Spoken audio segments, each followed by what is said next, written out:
O estudo a seguir é de inteira responsabilidade de seus idealizadores e apresentadores.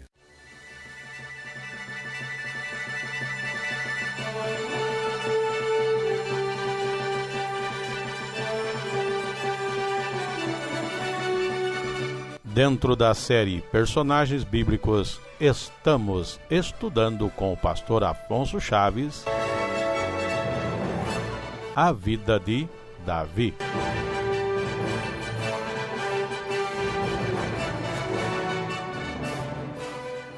Nós vamos continuar nossos estudos sobre os personagens bíblicos.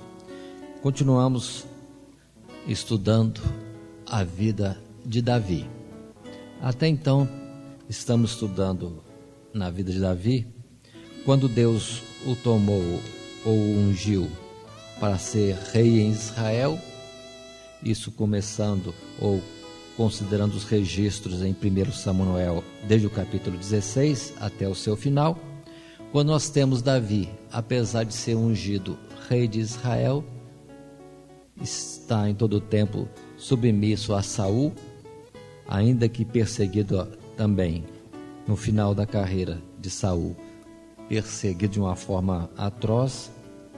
Entretanto, ele permaneceu fiel a Saul e não se levantou na presunção de que já era ungido rei para tomar posse. Se Deus ungiu a Saul, no tempo certo Deus também o tiraria, para que ele, Davi, viesse então estar no projeto de Deus, no propósito que Deus quisesse no seu viver. E nós encerramos esse estudo de 1 Samuel na vida de Davi com a morte de Saul.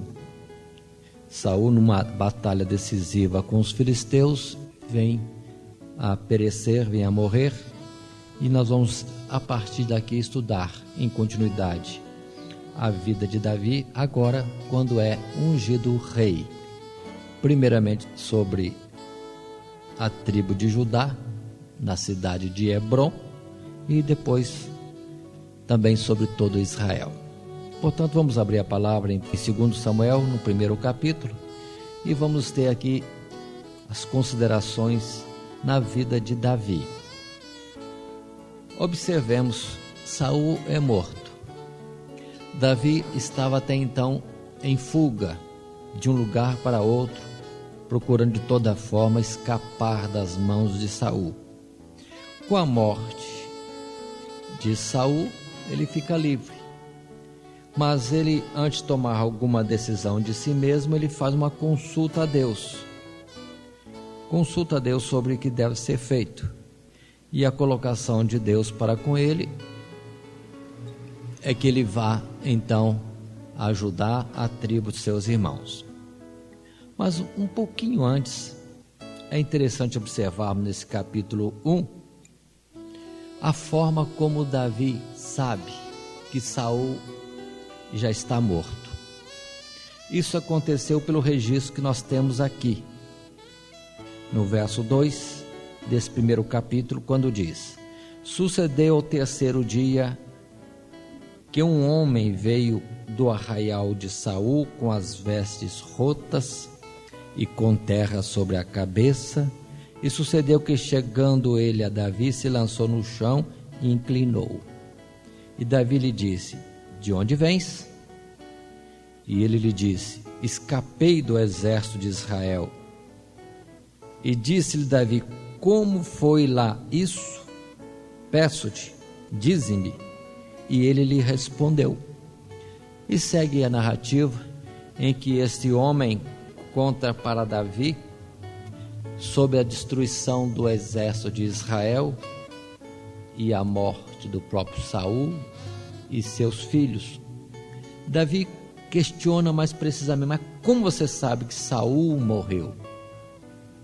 E este homem vai dar detalhes, uns detalhes que observem bem, que poderiam passar despercebidos como sendo somente informação, mas diz a palavra assim, no verso 6: então disse o jovem que lhe dava notícia: cheguei por acaso à montanha de Giboa, E eis que Saul estava encostado sobre a sua lança, e eis que os carros e capitães de cavalaria apertavam com ele.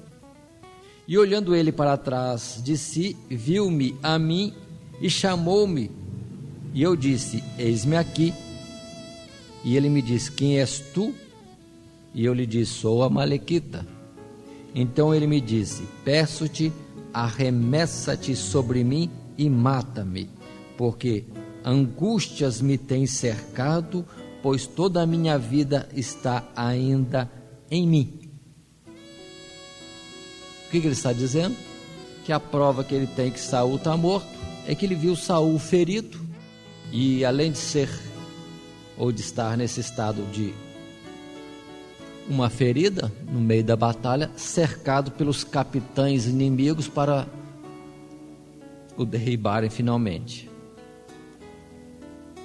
E ele chega, e o próprio Saul pediu para que ele o matasse, porque ele viu que estava em aperto, já estava ferido, e disse ainda este homem, no verso 10, arremessei-me, pois, sobre ele e o matei. Parece somente uma narrativa, um conto.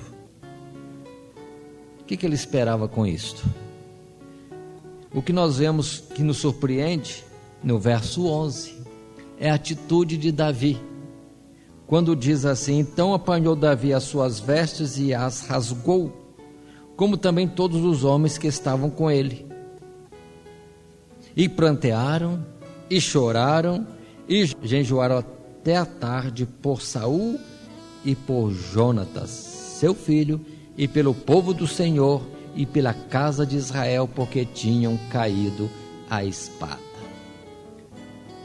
Talvez quando a gente receba alguma notícia que traz uma informação de algum mal sobre um inimigo nosso, alguém se alegre.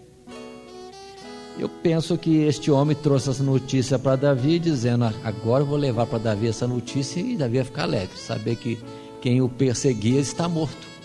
E qual é a surpresa?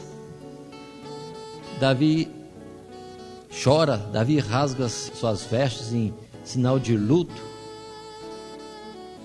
lamenta, escreve até um salmo sobre esta situação lamentável, totalmente diferente. Totalmente diferente. Observe que Davi não estava guardando nada no seu coração de ira, de mágoa. Não tinha por felicidade o mal que veio na vida de outro. É importante observarmos isto, que é uma atitude muito bonita essa de Davi. Acima das coisas particulares, ter a obra de Deus, o povo de Deus, os servos de Deus, os ungidos de Deus em primeiro lugar. Isso é bonito. Existe, irmãos, até um ensino nas Sagradas Escrituras, em outro lugar poderíamos estar lendo, que diz a palavra que Deus, na verdade, faz juízo sobre todas as pessoas, e quando ele tem que castigar alguém, ele castiga. Mas se ele ver que uma outra pessoa está tendo prazer no castigo que esta está sofrendo, Deus tira o castigo. Porque Deus, quando castiga, o seu objetivo é correção, é aplicação de uma justiça, é uma disciplina para salvação, para arrependimento.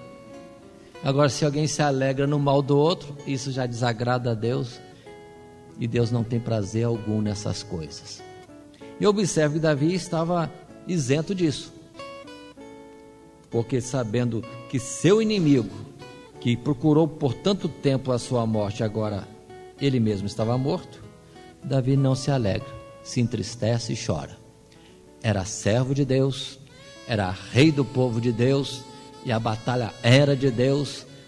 É razão para lamentar e chorar mesmo. Isso aqui, irmãos, é uma coisa que precisamos entender e aplicar cada dia. Colocar as coisas de Deus, o povo de Deus, servos de Deus, o nome de Deus, sobre tudo aquilo que possa ser de interesse nosso, ou até mesmo alguma vantagem de alguma forma para nós. Mas logo em seguida Davi volta para aquele homem e pergunta para ele: como é que você disse mesmo? E o homem repete outra vez: eu matei a Saul. E Davi, em ira, lhe diz desta forma, que está no verso 14. E Davi lhe disse: como não temeste tu estender a mão para matares o ungido do Senhor Deus? Verso 15: então chamou Davi a um dos jovens e disse: chega e lança-te sobre ele. E ele o feriu e morreu. E disse-lhe Davi: o teu sangue seja sobre a tua cabeça, porque a tua própria boca testificou contra ti, dizendo: eu matei o ungido do Senhor Deus. Observe agora também a aplicação de juízo que Davi fez. A boca daquele homem condenou a ele mesmo, chegando a Davi dizendo que matou o ungido de Deus, querendo com isso alcançar favor, simpatia de Davi, mas na verdade ele matou o ungido de Deus. Pelo que veio o juízo de condenação da parte de Davi sobre ele. Aí segue, irmãos, nesse capítulo 1, a lamentação de Davi, que aqui é transcrita de uma forma bonita, mostrando toda a isenção de animosidade de Davi nesta questão, e a sua lamentação por Jonatas. Nós já estudamos Jonatas, aquele servo de Deus valente, valoroso, tal qual Davi também. E Jonatas, na verdade aqui, perdeu a vida. Não tinha nada Davi que se alegrar mesmo. O registro em outra passagem, lembrando que a Bíblia muitas vezes tem outras citações em outros lugares, mostra diferente. O homem, na verdade, veio com a intenção de agradar Davi e até receber um prêmio, uma recompensa por uma boa notícia. O inimigo de Davi tinha sido lançado por terra, estava morto, mas as coisas deram tudo ao contrário. Tudo indica que ele mentiu mesmo. Disse isso só para dizer que ele tinha matado, que ele merecia uma recompensa por ter terminado com o inimigo de Davi. É isso mesmo. Mas continuemos mais um pouco, indo à frente no nosso estudo. No capítulo 2, como já tinha dito anteriormente, o verso 1 diz: sucedeu depois disso que Davi consultou ao Senhor, dizendo: subirei a alguma das cidades de Judá? E disse-lhe o Senhor: sobe. E disse Davi: para onde subirei? E Deus disse para ele: para Hebrom. Hebrom, uma cidade dentro da tribo de Judá. Esse modo de Davi consultar, esse costume de Davi consultar a Deus, quem dera que o próprio Davi o fizesse constantemente, porque todas as vezes que Davi consulta a Deus, conforme já vimos no nosso estudo anterior, as coisas corriam mais fáceis, eram mais vitórias, ou grandes vitórias. E aqui nós temos Davi consultando, e Deus orienta ele alguma coisa precisa e que tem resultados corretos. Mas vamos observando para aplicarmos na nossa vida. Há coisas grandes ou coisas pequenas que muitas vezes queremos fazer, mas ainda que pareça um pouco ridículo a gente consultar a Deus todas as coisas, mas cá para nós, se nós pudermos ter essa ousadia, essa liberdade, essa intimidade com Deus, eu creio que não teremos o desprezo de Deus por causa disso, não. Eu creio que não. Eu creio que Deus vai estar satisfeito e Deus saberá nos dar maturidade em tudo isso também. Que parece ser um ato pequeno ou de que alguém não cresceu, não alcançou maturidade, mas através do estudo de hoje vamos ver mais uma vez, quando Davi não consulta a Deus, as coisas se complicam um pouco, as coisas correm diferente. Mas vamos lá, nesse capítulo 2 ainda, o que acontece em seguida? Diz a palavra no verso 4 desse capítulo: então vieram os homens de Judá e ungiram ali a Davi rei sobre a casa de Judá. E deram aviso a Davi, dizendo: os homens de Gibe-Gileade são os que sepultaram a Saul. A partir de agora, irmãos, é que Davi é reconhecido como rei, só que por enquanto dentro da sua própria tribo, a tribo de Judá. Então somente ali. E Davi, sabendo do bem que tinham feito a Saul, faz algum elogio, faz alguma consideração sobre isso, ainda que era outra tribo, a tribo de Benjamim, dentro da terra que antes era de Saul. E daí Davi avisa que tinha sido constituído o rei e que eles então tratassem para ver o que eles deveriam fazer. Dentro desse ponto aqui há uma dificuldade, é uma situação triste, porque a tribo de Benjamim, em especial um dos generais chamado Abner, ele por sua vez constitui a rei a um dos filhos de Saul. Deus tinha mandado? Deus não tinha mandado. Deus já tinha se pronunciado nesse particular? Já tinha dito que seria Davi. O próprio Jonatas, que alguém poderia dizer que se permanecesse vivo seria um dos herdeiros ao trono, o próprio Jonas já tinha dito a Davi que Davi é quem reinaria, não ele, Jonatas.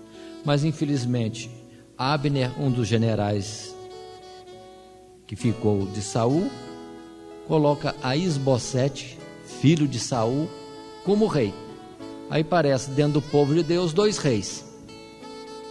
Nunca dá certo, né, irmãos? No mesmo povo 2 reis, não dá certo. E a sequência disto é guerra. É cada um querendo colocar-se na posição daquilo que entendia ter direito, e há uma guerra constante entre Davi e os seus e Isbosete e os que estavam com ele. Isso começa no capítulo 2 e vai também para o capítulo 3, que no verso 1 diz de uma forma bem clara: e houve uma longa guerra entre a casa de Saul e a casa de Davi, porém Davi se ia fortalecendo, mas os da casa de Saul se iam enfraquecendo. E isso durou por 7 anos e 6 meses. 7 anos e meio. Uma coisa infeliz no meio do povo de Deus. E quem lê as Sagradas Escrituras, partes como essas, deixa para nós um modelo horrível de comportamento, quando dentro do povo de Deus uns se levantam contra os outros, se matando. Quem lê isso aqui parece não entender nada, não é? Porque isso aqui tudo não é povo de Deus? Que Deus é esse? E fazem análise de Deus pelo povo que está atuando. Uma guerra esquisita, fria, coisa tremenda. Mas continuam os fatos. E nesse capítulo 3 mesmo, chegamos ao ponto em que aquele general que constituiu o filho de Saul como rei, ele mesmo se indispõe com o rei e muda de opinião e procura Davi, dizendo que certamente ele, como general, iria trazer todas as tribos de Israel para estarem sujeitas a Davi. Humanamente falando, aqui entre nós, seria uma coisa muito boa. Acabaria a guerra, Davi seria o rei de todo Israel, etc. E de fato Davi o recebe bem, faz um pacto. Este general Abner vai embora, mas quando este Abner vai embora, um dos generais de Davi, em surpresa, com astúcia, o mata. Por que vamos falar isso? Porque a cena está em torno do reinado de Davi. Davi está reinando. Alguém que até então era inimigo vem fazer paz. procura ele para uma aliança. E de repente se espalha a notícia de que este tal general do inimigo é morto ali na terra de Davi, no reino de Davi, nas terras de Judá. A impressão que vai ter é que foi buscar a paz, foi buscar a aliança, e Davi aproveitou e matou o general do exército inimigo. Mas entretanto, irmãos, nós vemos no verso 28 desse capítulo 3, um comportamento outro de Davi, que mostra que Davi foi sábio e soube entender a implicação que daria esta morte injusta, feita sem o seu consentimento, sem o seu conhecimento. No verso 28 diz assim: o que Davi, depois ouvindo, disse: inocentes somos eu e o meu reino para com o Senhor Deus para sempre, do sangue de Abner, filho de Ner. Davi proclama que era inocente, mas não ficou somente numa proclamação. Verso 31 diz assim: disse pois Davi a Joabe e a todo o povo que com ele estava: rasgai as vossas vestes e cingivos de panos de saco e ide pranteando diante de Abner. E o rei Davi ia seguindo o féretro, e sepultando Abner em Hebrom, o rei levantou a sua voz e chorou junto da sepultura de Abner, e chorou todo o povo. Observe o sentimento, esta comoção de Davi diante desse fato.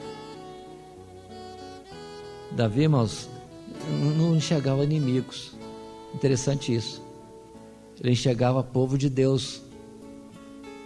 Ele enxergava povo de Deus.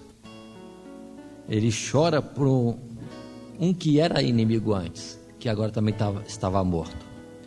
Mas este fato, este comportamento resulta no que está escrito no verso 35, e que leio, que diz assim: então todo o povo veio saber que Davi, deixa eu ler de novo, 35, então todo o povo veio fazer que Davi comesse pão, sendo ainda dia. Porém Davi jurou dizendo: assim Deus me faça, e outro tanto, se antes que o sol se ponha eu provar pão ou alguma coisa. O que todo o povo, entendendo, pareceu bem aos seus olhos, assim como tudo quanto o rei fez pareceu bem aos olhos de todo o povo. E todo o povo e todo Israel entenderam naquele mesmo dia que não procedera do rei que matassem a Abner, filho de Ner. Observe isso aí, essa forma transparente de não se mostrar inimigo nem ter satisfação na morte de inimigos em época alguma, fez com que Davi conquistasse o povo, o entendimento, o coração de todo o povo, de que ele não agiu nisto, ele era inocente. O resultado dessas coisas, irmãos, que mais ainda as outras tribos que não estavam sujeitas a Davi foram tendo as suas mãos enfraquecidas para lutar contra Davi, e na verdade entre eles começou a haver um sentimento de que quem deveria reinar sobre o povo era Davi. E por causa disso mesmo, alguns soldados de Isbosete, que era o outro rei no meio do povo de Deus, acham por bem matar o rei Isbosete. Matam o rei, tiram a sua cabeça e vão levar para Davi, do mesmo modo como aquele outro levou a notícia da morte de Saul. Levam a cabeça dizendo para Davi: Deus vingou do seu inimigo. Isso está no verso 8, agora do capítulo 4.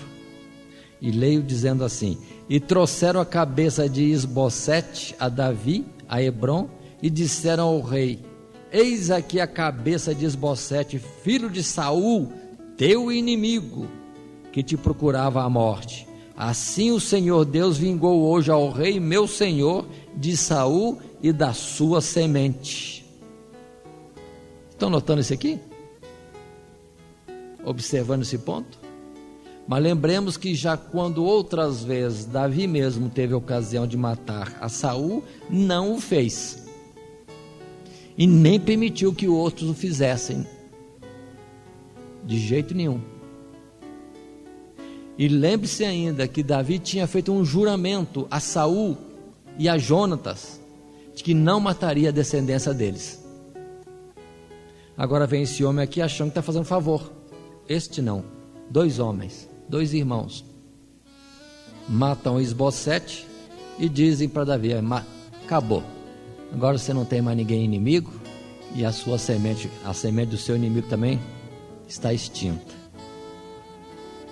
Verso 9: porém Davi, respondendo a Recabe e a Baaná, seu irmão, filhos de Rimon, o Beerotita, disse-lhes: vive o Senhor Deus, que remiu a minha alma de toda angústia. Pois se há aquele que me trouxe novas, dizendo: eis que Saul é morto, parecendo-lhe aos seus olhos que era como quem trazia boas novas, eu logo lancei mão dele e o matei em Ziclag, cuidando ele que eu, por isso, lhe desse alvíceras, ou seja, recompensa, prêmio, presente. Quanto mais a ímpios homens que mataram um homem justo em sua casa, sobre a sua cama. Não requereria eu o seu sangue de vossas mãos? E não vos exterminaria da terra? Outra vez, esta forma aberta de Davi tratar uma questão em justiça. Quando falo, de forma nenhuma, isso não me alegra, não me está fazendo um favor, é algo terrível. E assim também aquele homem ou aqueles homens são condenados à morte por fazerem este ato tão terrível de injustiça para com o rei que era rei deles. Mas vamos vendo esses fatos, irmãos, esses fatos sendo colocados e todo o povo de Israel observando, foram para eles um modelo ou uma prova de que de fato em Davi havia capacidade, graça, sabedoria de Deus, para que ele de fato fosse constituído o rei de Israel. E começa aquelas conversas, começa a ver aqueles movimentos em que um após outro as tribos vêm a Davi e pedem a Davi que seja rei sobre eles. E isso de fato nós vemos depois no capítulo 5, no verso 1, quando diz: então todas as tribos de Israel vieram a Davi a Hebrom e falaram dizendo: ei-nos aqui teus ossos e tua carne. E também dantes, sendo Saul ainda rei sobre nós, eras tu o que saías e entravas com Israel. E também o Senhor Deus te disse: tu apacentarás o meu povo de Israel e tu serás chefe sobre Israel. Assim pois, todos os anciãos de Israel vieram ao rei a Hebrom, e o rei Davi fez com eles aliança em Hebrom perante o Senhor Deus, e ungiram Davi rei sobre Israel. Da idade de 30 anos era Davi quando começou a reinar, e 40 anos reinou. Aí está. Quanto tempo passou? Não temos certeza quanto tempo isso vem acontecendo, mas aqui diz que Davi assumiu o trono de todo do povo de Deus aos 30 anos. Aos 30 anos. E reinou sobre eles 40. Outra vez, mas como é bonito essas coisas de Deus. Esse número 40 acompanha o registro de muitas coisas no meio do povo de Deus. Vamos observarem quantas vezes o 40 é expresso. 40 dias, 40 noites de Moisés no monte. 40 anos no Egito Moisés esteve, 40 anos no deserto apacentando as ovelhas, 40 anos dirigindo o povo de Israel. E vamos vendo outros mais, como Sansão e outros juízes, 40 anos estiveram na frente do povo. E depois agora também Davi, no meio da história, está dizendo, isso mostra que foi registrado isso depois que ele morreu. São fatos escritos depois que ele morreu, dizendo que ele estaria reinando por 40 anos. A trajetória de Israel no deserto é de 40 anos. Tanta coisa há 40 anos. Irmãos, não precisa precipitar com nada. Deus tem controle preciso de tudo. Deus tem o controle preciso de tudo. Não é sempre necessariamente 40 anos, mas sobre cada uma das nossas vidas tem 40 tempos determinados por Deus. Tempo da nossa peregrinação, que em alguns casos na Bíblia foi literalmente 40. Mas fica aí esse registro. Não é à toa, não é por acaso, não é. É mostrando que Deus tem domínio sobre o tudo. O que Deus tem que fazer, no tempo que tem que fazer, Ele vai fazer. E nada escapa das suas mãos. É onde é para nós mais descanso. Por isso que Davi também não tinha pressa. Para que correr para ser rei se o tempo é de Deus? E quando foi rei? Quando Deus deixou. Da forma que Deus deixou e no tempo que o Senhor permitiu. O tempo preciso do seu controle. 40. Mas tá bom, irmãos, muito bom isso aqui. São fatos nesta vida que nós estamos estudando, na vida de Davi. Agora, irmãos, quando o Davi começa a reinar, vem situações de prosperidade. Deus começa a atuar em favor de Davi. Diversas formas isso vai acontecendo. São formas e que Davi também entende que Deus está confirmando o seu reino, que uma nação vizinha, no caso um rei amigo da vizinhança, rei de Tiro, manda para ele madeira para construir uma casa para ele. Então ele já entende, Deus está me estabelecendo lugar fixo. Deus não está me deixando mais peregrinar e correr de um lado para o outro. Deus já estabeleceu um lugar. E ele mesmo, Davi, teve o sentimento, a ideia, a vontade de conquistar a cidade de Jerusalém, que até então não pertencia ao povo de Israel nem à tribo de Judá, ficando esta cidade dentro do território de Judá. E observam que já passaram séculos, a terra que Deus deu ao seu povo ainda não tinha sido conquistada. E Davi conquista a cidade de Jerusalém e ali estabelece o lugar do seu reinado. Tanto que a cidade de Jerusalém, a partir de então, é chamada de cidade de Davi.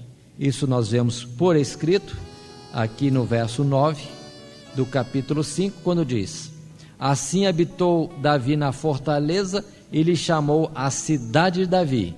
E Davi foi edificando em redor. Pronto. Esse é o início do reinado de Davi. Só que, com o passar dos dias e a notícia se espalhando de que era Davi quem reinava sobre Israel e da sua prosperidade naquele governo, os inimigos do povo de Deus logo se armam contra. Qual o inimigo mais perto e constante de Israel, ainda no tempo de Davi? Os filisteus. E são eles que se levantam em guerra contra Davi. Isso já encontramos aí mesmo, nesse capítulo 5, no verso 17, quando diz: ouvindo, pois, os filisteus que haviam ungido Davi sobre Israel, todos os filisteus subiram em busca de Davi. Pronto, já vem o período das guerras. Até então Deus parece que poupou a Davi. Quantos anos? Se for considerar o tempo que ele reinou em Hebrom, que não se fala de guerra contra os filisteus, 7 anos e meio. Com mais esse tempo de prosperidade, já reinando sobre todo Israel, mas chega o tempo das guerras, das lutas, das dificuldades. E observem agora, como é que Davi vai enfrentar os filisteus? No verso 19. Davi consultou o Senhor, dizendo: subirei contra os filisteus? Entregar Moás nas minhas mãos? E disse o Senhor a Davi: sobe, porque certamente entregarei os filisteus nas tuas mãos. Pronto. Davi não vai para a batalha, é uma coisa que era mais que evidente, porque já que os inimigos já se levantaram, já se reuniram em guerra contra ele, é lógico que vai ter batalha, diríamos nós. Mas Davi vai perguntar ao Senhor: Senhor, vou guerrear contra os filisteus? O Senhor vai me dar vitória? E o Senhor confirma que é para ir à guerra e que daria vitória. Agora vamos imaginar uma coisa: e se a situação fosse o contrário? Se Deus disser: você vai entrar em guerra e não vai ser boa coisa. Eu creio que Davi iria entrar em súplica, em oração, em clamor para Deus mudar essa situação. Não é concordar, era lutar com Deus para uma coisa boa. Mas, vencida aquela guerra, os filisteus se reúnem outra vez numa segunda guerra. E no verso 23, agora 23 mesmo, nós temos Davi consultando ao Senhor outra vez. E observe agora, Deus dá uma instrução precisa, no verso 23, quando Deus diz: não subirás. Não é para ir de encontro a eles em guerra. Como é que Deus diz então?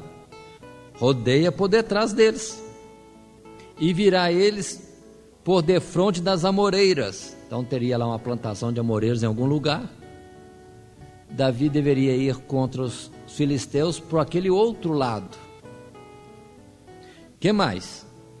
Diz a palavra aqui ainda, verso 24: e há de ser que, ouvindo tu um estrondo de marcha pelas copas das amoreiras, então te apressarás, porque o Senhor Deus saiu então diante de ti a ferir o arraial dos filisteus. Observe que Deus dá a instrução precisa. Você não vai pela frente, você vai rodear por trás, vai chegar contra eles pelas amoreiras.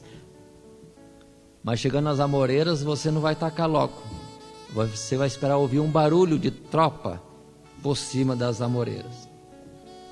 E quando isso acontecer, aí você vai rapidamente, porque Deus, o teu Deus, já terá ido na frente. Verso 25, uma palavra simples, mas importante: e fez Davi assim como o Senhor Deus lhe tinha ordenado,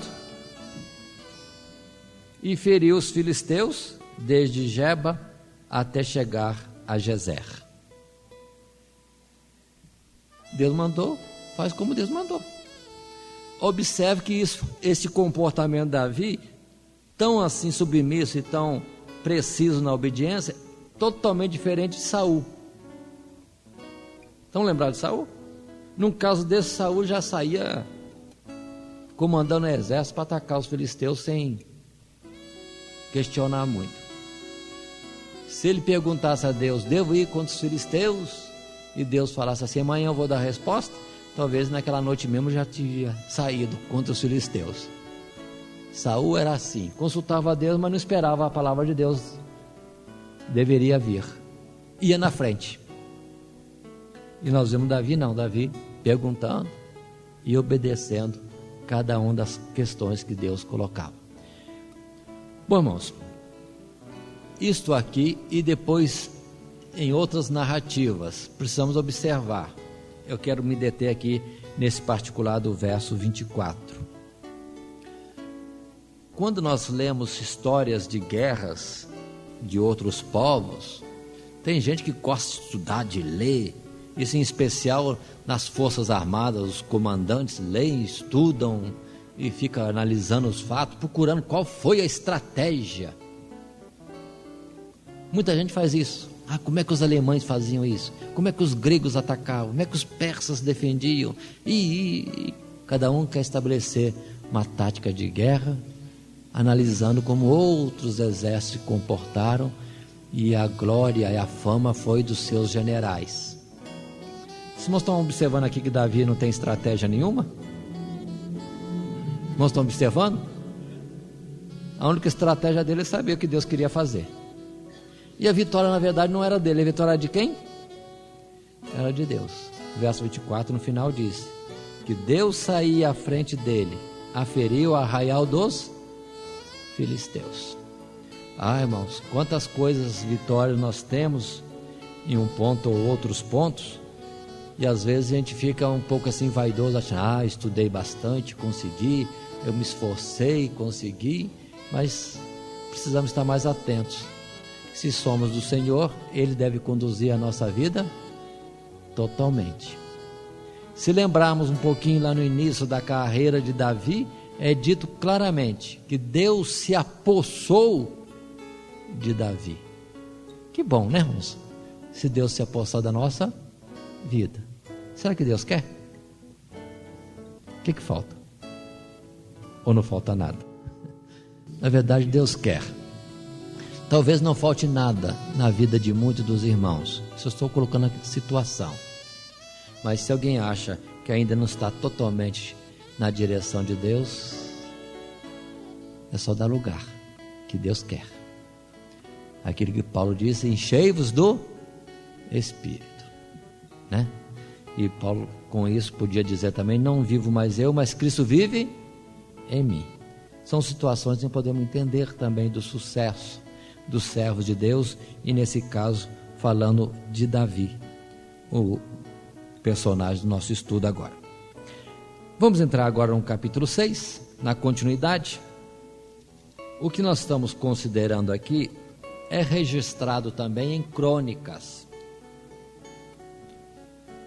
Em crônicas, livro de 1 Crônicas, livro de 2 Crônicas, encontramos narrativas paralelas a essas. Mas em particular aqui no capítulo 6 vai falar de Davi com um desejo, uma intenção e um trabalho para transportar a arca de Deus, de onde ela tinha ficado desde os tempos de Eli e Samuel até agora.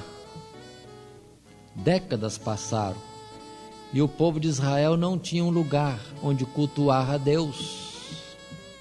Não tinha uma cidade escolhida, porque Siló foi queimada a fogo na transgressão dos filhos de Eli. A arca estava em uma casa particular de alguém. Não tinha o santuário, o tabernáculo, só tinha a arca, onde deveria estar dentro o livro da lei, escrito por Moisés, as tábuas e também a vasilha com maná.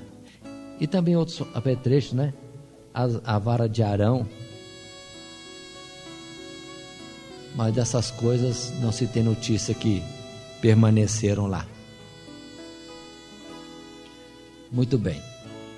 O que acontece? Davi quer trazer a arca. Em Crônicas fala com mais detalhes que Davi tomou conselho com os anciãos. Acharam por bem isso, vamos tirar a arca da casa desta pessoa e vão conduzi-la à cidade que está servindo de sede, capital do reino. Davi ainda pede para comunicar todo Israel, em especial os levitas, os sacerdotes, para virem para este ato de colocar a arca de Deus na capital e ali naturalmente construir o lugar, o tabernáculo de Deus e voltar ao culto a Deus conforme determinava a própria lei. Isso é espalhado por todo Israel. Milhares de pessoas vêm para este ato e Davi alegre e colocam a arca de Deus em cima de um carro de boi. e os bois puxando aquele carro, alguns homens ali, sacerdotes, em redor, conduzindo, e Davi alegre, caminhando. História bonita até aqui. Até o momento que, nos lugares onde a arca tinha que passar, com desnível naturalmente alguma outra coisa, o caminhar dos bois, a arca pendeu de lado. Entre nós aqui, vamos analisar. Se as coisas estavam tombando, o que ia acontecer? A arca de Deus iria cair no chão. Qualquer um de nós poderia fazer o que aconteceu com um daqueles homens. Quando ele viu o carro assim, pendendo, ele levou a mão para segurar, ramparar a arca para não cair do carro de boi. Na mesma hora, diz a palavra aqui, que ele foi fulminado. Tanta festa, tanta alegria, mas Deus não estava satisfeito. Ou, se até então Deus não operou nada, agora Deus operou mostrando que não estava certo, não estava satisfeito. Onde nós vemos isso? Verso 7. Então a ira do Senhor se acendeu contra Uzá, e Deus o feriu ali por esta imprudência, e morreu ali junto à arca de Deus. O que ele fez de errado? Ninguém podia tocar na arca. Ninguém podia tocar na arca. Foi o erro deste homem. Mas só isto? Aqui nós vemos a gravidade, ou o quanto Deus é santo, e quanto é exigente nos detalhes da sua santidade. E às vezes não percebemos isso, né? Mas Deus é tremendamente santo. Tá bom. O que Davi diz então? Está escrito assim. No verso 8 diz que Davi se entristeceu. No verso 9 diz: temeu Davi ao Senhor Deus naquele dia e diz: como virá a mim a arca do Senhor? Verso seguinte: e não quis Davi retirar para si a arca do Senhor para a cidade de Davi, mas Davi a fez levar à casa de Obed-edom, o geteu. Pronto, já foi para outra casa de outra pessoa, porque Davi desistiu. Como é que eu vou levar essa arca lá para Jerusalém? Deus não está satisfeito que matou um homem. Deus não está no negócio, Deus não está abençoando. Os dias passam. Só depois então que Davi percebe e entende, compreende por que é que Deus não estava satisfeito com aquilo.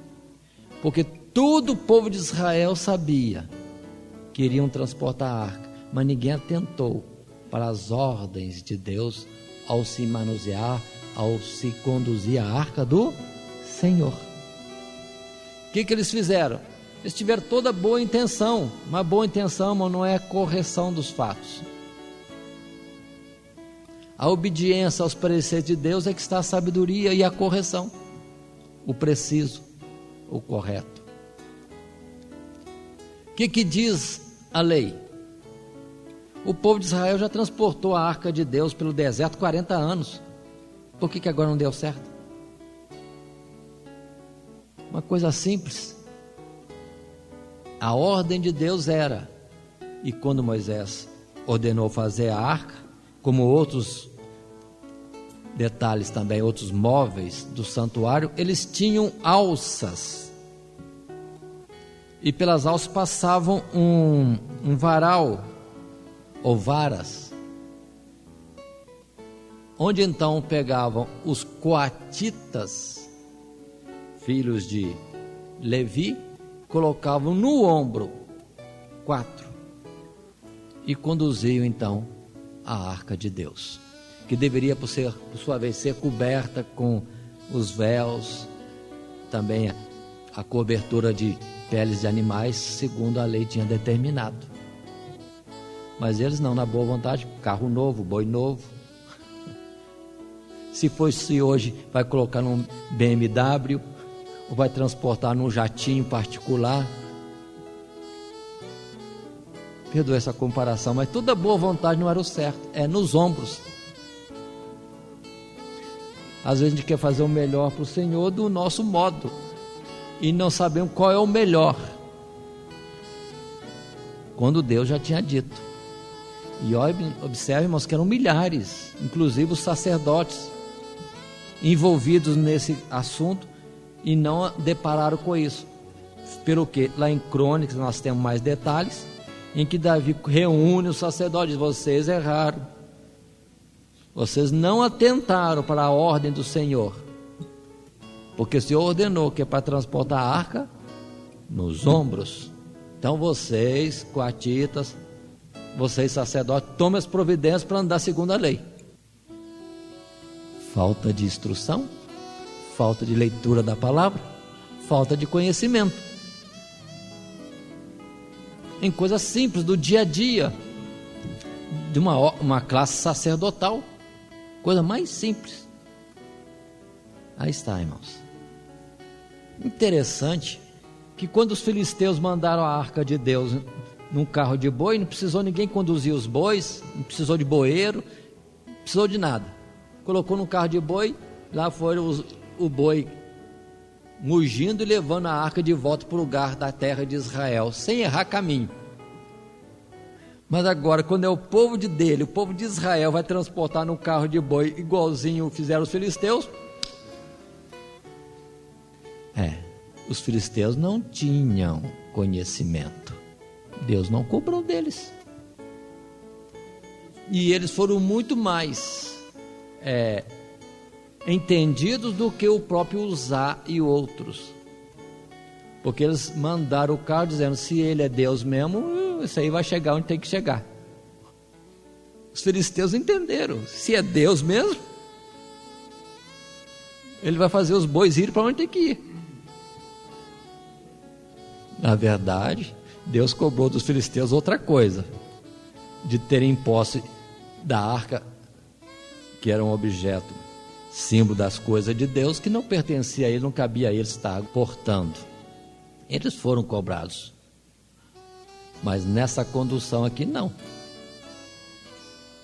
Mas o povo de Israel foi, porque tendo uma instrução, não andaram segundo a instrução. Pronto, agora Davi descobriu o assunto. Foi falta de conhecimento, não andamos segundo o preceito que Deus colocou. Agora sim, Davi reúne o povo, chama a atenção do sacerdote, faz o que tem que ser feito para ir correto. Mas antes, vamos concluir um aspecto. Por que isso? Irmãos, são coisas da santidade de Deus e da precisão da ordem celestial. Se nós vemos com mais cuidado, em especial em Ezequiel, o trono de Deus fica acima dos querubins. Na verdade, são 4 querubins que transportam o trono de Deus e se locomovem como o raio, na velocidade, vamos dizer hoje, da luz. E os querubins atentam precisamente para onde Deus está mandando ir. Então, quando Deus mandou colocar coatitas para transportar num ombro a arca de Deus, aquilo era simplesmente uma figura, um símbolo, uma cópia, uma escala bem pequena daquilo que é a realidade dos céus. Por isso que o Salmo diz que Deus vai sobre as asas dos querubins. Tem um hino que diz: e voou, sobre os querubins. Então, aquilo que aqui na terra é símbolo das coisas celestiais, para isso nós precisamos ter toda a reverência. É por isso que é boa mesmo a reverência na Santa Ceia, mas é boa também a reverência no culto normal, porque é o nome do Senhor que está sendo invocado, é diante dele que nós estamos. E tantas outras situações que podem parecer pequenas, mas se envolve o nome do Senhor. O Senhor é grande Rei e Deus. Deus é santo, muito santo. Ele é o alto e o sublime. Tá bom, irmãos, Agora sim, Davi ajunta o povo e, com muito cuidado, segundo a prescrição da lei, agora a arca nos ombros dos coatitas, que são da descendência de Levi. Lá vai a arca sendo transportada, e Davi não teve preocupação. A cada 6 passos sacrifica um animal, né, em sacrifício a Deus. Se nós estamos errando em alguma coisa, que o Senhor nos perdoe. E foi assim, como que debaixo, transportando a arca de Deus debaixo de uma súplica de perdão se alguma coisa estivesse errada, para Deus dirigir, orientar e tudo ir a bom termo. E de fato a arca chegou em Jerusalém, e com isso Davi estava extasiado, cheio de alegria. E diz que a alegria do rei era tão grande que ele estava dançando na frente da arca. Dançando. Às vezes, irmãos, nós pentecostais, meio Assembleia de Deus, alguém que movimenta um pouquinho lá, alguém fica meio escandalizado. Não vamos escandalizar por qualquer coisa, vamos ver se há sentimento e há Espírito de Deus atuando. Pode ser que alguma dança seja carnal, mas há alguma movimentação, algum deslocamento, alguma atuação que pode ser do Espírito de Deus. Então vamos julgar segundo a realidade, a verdade das coisas em Deus, e não segundo o parecer nosso. Davi estava muito alegre, esqueceu que era rei, esqueceu coroa, esqueceu roupa da majestade real, deixou tudo e foi alegre na frente da arca. Esqueceu toda a posição dele. Mas naquele meio, entretanto, a própria esposa de Davi, Mical, lembra de Mical? Filha de Saul, esposa de Davi, olhou lá da janela Davi vindo na frente do cortejo, entrando em Jerusalém, toda à vontade, toda alegre, pulando, dançando. Diz a palavra que ela, esposa de Davi, desprezou-o no seu coração. Amava no princípio e agora desprezou, só por causa de uma dança. Vamos ler aqui como está aqui. No verso que temos, verso 20 do capítulo 6, a expressão diz assim: e voltando Davi para abençoar a sua casa, Davi foi para casa para abençoar a casa dele. Mical, a esposa, filha de Saul, saiu a encontrar-se com Davi e disse: quão honrado foi o rei de Israel, descobrindo-se hoje aos olhos das servas de seus servos, como sem vergonha se descobre qualquer dos vadios. Davi foi alegre para abençoar a casa dele. Chega lá, a mulher estava esperando com as palavras já medidas e bem apimentadas. Bom, o personagem do nosso estudo é Davi, né? Voltemos para Davi. O verso seguinte, 21, diz: disse porém Davi a Mical: perante o Senhor Deus, que me escolheu a mim antes do que a teu pai e a toda a sua casa, mandando-me que fosse chefe sobre o povo do Senhor, sobre Israel, perante o Senhor Deus me tenho alegrado. Aí está a resposta. Por quê? Eu tenho me alegrado diante de Deus que me abençoou. E ele complementa ainda no verso 22, vamos ver esse verso 22, quando diz: e ainda mais do que isto, me envilecerei e me humilharei aos meus olhos. Estão observando? E diante desse Deus, muito mais ainda, me farei menor e humilhado. E depois ele diz ainda: e das servas de quem falaste, delas serei honrado. Ou seja, Deus não ia deixar as coisas assim, Deus saberia honrá-lo. Se aos olhos dos homens aquilo não é normal, é meio fora de ética, é impróprio, é uma gafe, é qualquer outra expressão dessa entre os homens, mas é diante de Deus que eu tenho me alegrado. Sinceridade de coração. Deus vai fazer com que as coisas mudem, que não seja visto vergonha mas seja a honra no final. A liberdade no Espírito de Deus não traz escândalo, a não ser para quem não tem o Espírito de Deus. Aqui está expresso esse aspecto que faz nos aprender da vida desse personagem chamado Davi. E as coisas continuam, irmãos. Vamos andar mais um pouquinho só nesse nosso estudo.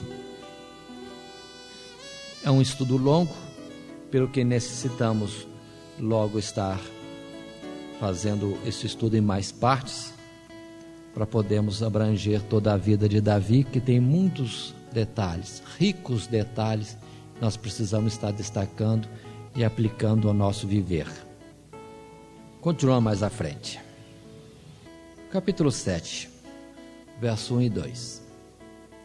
Sucedeu que, estando o rei Davi em sua casa, e que o Senhor Deus lhe tinha dado descanso de todos os seus inimigos em redor, disse o rei ao profeta Natã: Ora, olha, eu moro em casa de cedros, e a casa de Deus mora dentro de cortinas.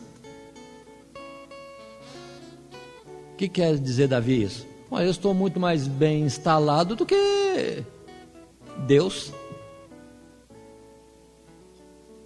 Porque Deus está lá num tabernáculo, na morada de cortinas, e eu debaixo de cedro, madeira nobre do Líbano. Ele queria dizer: eu estou mais honrado do que Deus. Do que Deus. Continua, irmão, um pouquinho. O que Natã responde? Verso 3. Disse Natã ao rei: vai e faze tudo quanto está no teu coração, porque Deus é contigo. Natã, sabendo que Davi era rei constituído por Deus, sabendo que era ungido de Deus, então o que estava no coração de Davi, ele podia fazer que Deus seria com ele. Foi a resposta de Natã. Faz, velho. Está no seu coração, faz. Deus é contigo. Só que aqui tem um detalhe. Verso 4 diz assim: porém sucedeu naquela mesma noite que a palavra do Senhor Deus veio a Natã dizendo: vai e diz a meu servo, a Davi, assim diz o Senhor. Agora vem de fato a palavra de Deus para Davi sobre aquela questão. A casa de Deus não está enobrecida. Deus é digno de uma casa melhor do que a do rei, do que a casa do rei. Mas Deus responde, e observe a resposta de Deus, começando num verso que estamos lendo, verso 5. No final diz assim: edificar-me-ias tu casa para minha habitação? Deus está perguntando: Davi, você vai construir uma casa para mim? Verso 6: porque em casa nenhuma habitei, desde o dia em que fiz subir os filhos de Israel do Egito, até ao dia de hoje, mas andei em tenda e em tabernáculo. Alguma vez, Deus continua, eu pedi ou cobrei alguém de que não tinham feito ainda para mim uma casa? Verso 8.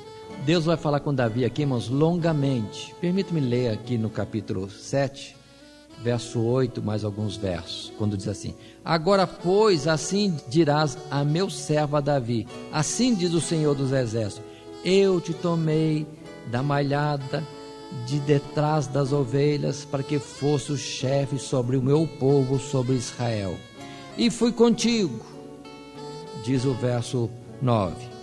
Verso 10: preparei lugar para o meu povo, para Israel, e o plantarei, para que habite no seu lugar. Verso 11: desde o dia em que mandei que houvesse juízo sobre o povo de Israel. Deus vem vindo assim: a ti, porém, te dei descanso de todos os teus inimigos. O final desse verso é importantíssimo, verso 11. também o Senhor Deus te faz saber que o Senhor te fará casa. Não é que Deus vai construir para ele uma casa, não. Ele já tinha casa, e que já veio do próprio Deus. Deus está falando que ele vai ter descendência, vai ter continuidade, vai ter família. O que mais? Verso 12: quando teus dias forem completos e vieres a dormir com teus pais, então farei levantar depois de ti a tua semente que procederá de ti e estabelecerei o seu reino. Verso 13: este, o filho de Davi, edificará uma casa ao meu nome e confirmarei o trono do seu reino para sempre. E Deus vai falar mais alguma coisa. Vamos parar entretanto aqui. O que é que Deus está falando para Davi? Que a descendência dele será para sempre. Que depois que ele morrer pode estar descansado, que quem vai reinar no trono é o seu filho. E que o seu trono, a sequência dos reis a partir de Davi, será um reino eterno. Tá para nós. Se fosse um de pouco café, ia coçar a cabeça. Meu Deus, está difícil. Não tem nação que consiga manter o reino por muito tempo. Sempre tem uma família disputando contra e acaba com aquela família que está reinando para eles reinarem. Mas Deus está dizendo que Davi vai ter casa, vai ter descendência, vai ter uma descendência que reine para sempre. É lógico que isso aí está saindo de Davi para Salomão, que vai ser o filho dele, e vai andar através dos séculos e milênios, mas na verdade isso vamos dizer assim, se estabiliza e torna forte, verdadeiramente eterno em Cristo Jesus. Em Cristo Jesus. Se observarmos depois, essa palavra de Deus é verdadeira, porque o trono em Jerusalém sempre vem através de descendência de Davi, com muitos atropelos, mas fica na descendência de Davi. Tá bom. Observem bem, Deus falando grandemente de coisas tremendas, avançadas no espaço, no tempo, tão longo assim, e Davi entende. Nós vemos ainda uma palavra clara que Deus diz aqui, no verso 16: porém, a tua casa e o teu reino serão firmados para sempre diante de ti, teu trono será firme para sempre. Outra vez, bem claro. Davi ouviu tudo aquilo e tem uma reação no verso 18. Então entrou o rei Davi e ficou perante o Senhor e disse: quem sou eu, Senhor Jeová? E qual é a minha casa que me trouxestes até aqui? Davi entendeu, falou: mas quem sou eu? Observe esse aspecto de humildade, irmãos. Deus fala de grandes coisas, nós devemos permanecer no Espírito de Deus. Se Deus fala grande coisa na nossa vida, vamos ficar quietinho, em humildade. Não vai dizer assim: é porque eu fiz tanto jejum, é porque eu dei tanto de dízimo, ou dei tal oferta, ou porque sou mais santo, porque eu jejuei, vigiei. Nada disso, irmão. Nada disso. Não atribua a bênção de Deus a algum pagamento de alguma coisa especial que você fez. Há um mérito. Ninguém é digno de coisa alguma. É bondade, é misericórdia, benignidade de Deus para conosco. Tanto Davi está nesse espírito, então ele vai diante de Deus, vamos dizer assim, vai para o templo orar e começa a falar diante do Senhor: quem sou eu? Quem sou eu? Aqui tem uma expressão bonita, eu vou salientar para os irmãos daqui a pouco. Continua ele dizendo assim: e qual é a minha casa que me trouxeste até aqui? 19.